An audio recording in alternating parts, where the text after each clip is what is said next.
तक्रार करणाऱ्याने सांगितलं की हे सत्तारूढ पक्षात प्रवेश करतात म्हणून मी माझी तक्रार मागे घेतो। माझा साधा प्रश्न आहे, जर आमच्या त्या कामराज निकमने सत्तारूढ पक्षामध्ये प्रवेश केला तर त्याच्यावर आरोप मागे घेतले जातील का? मी त्याला सकाळी सांगतो, जा बाबा तिकडं आणि तुझ्यावरचे गुन्हे कमी करून टाक। आता नाशिकच्या एका मोठ्या नेत्याचा सत्तारूढ पक्षात प्रवेश झाला। 6 महिन्यापूर्वी या प्रवेश करणाऱ्या व्यक्तीवर तिकडूनच टीका झालेली।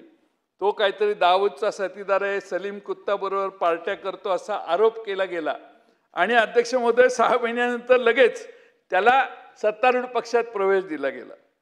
राजकीय आकसापोटी गुन्हे। अध्यक्ष महोदय, आता नाशिकच्या एका मोठ्या नेत्याचा सत्तारूढ पक्षात प्रवेश झाला। 6 महिन्यापूर्वी या प्रवेश करणाऱ्या व्यक्तीवर तिकडूनच टीका झालेली। तो काहीतरी दाऊदचा साथीदार आहे, सलीम कुत्ता बरोबर पार्ट्या करतो असा आरोप केला गेला आणि अध्यक्ष महोदय 6 महिन्यानंतर लगेच त्याला सत्तारूढ पक्षात प्रवेश दिला गेला।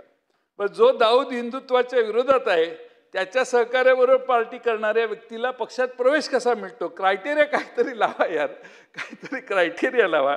अध्यक्ष महोदय, पर त्याच्या पुढे जाऊन सांगतो, त्याच्या मुलाला मोका लागलेला होता। मुलाला त्याच्यावर काहीतरी चार्जेस होते, त्याच्यातनं त्याला सोडवण्यासाठी परत तो एकदा प्रवेश करायचं ठरलं तर तक्रार करणाऱ्याने सांगितलं की हे सत्तारूढ पक्षात प्रवेश करतात म्हणून मी माझी तक्रार मागे घेतो। म्हणजे सत्तारूढ पक्षाची दहशत आहे का सत्तारूढ पक्षात प्रवेश करण्यासाठी या गुन्ह्याचा वापर केला जातोय, हे अध्यक्ष महोदय बघणं अध्यक्ष महोदय आवश्यक आहे। अध्यक्ष महोदय, माझ्या पक्षाचा सिंदखेडला एक पदाधिकारी आहे कामराज निकम म्हणून, त्याच्यावर राजकीय द्वेषापोटी गुन्हा दाखल झाला। ग्रामपंचायतीच्या मेन लाईनला न जोडणी केल्याचा जाब विचारला म्हणून शाब्दिक वाद झाला।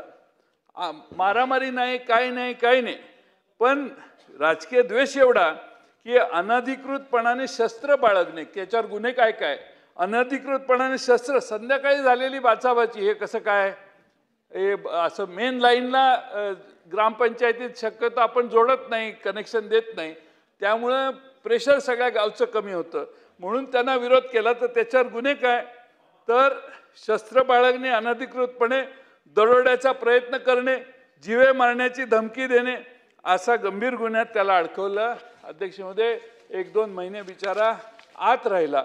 अध्यक्ष महोदय, FIR ची कॉपी आहे, ती वाचली, आता वेळ कमी आहे पण वाचल्यावर देखील आपल्या लक्षात येईल की हे गुन्हे सर्व खोटे आहेत आणि त्यामुळे खोटे गुन्हे दाखल करणाऱ्या पोलीस अधिकारी, तिथला PI, DYSP आणि SP या सगळ्यांना जबाबदार धरलं पाहिजे।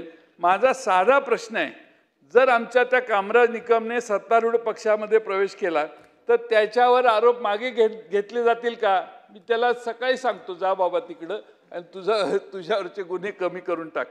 अध्यक्ष महोदय, कशासाठी हा द्वेष?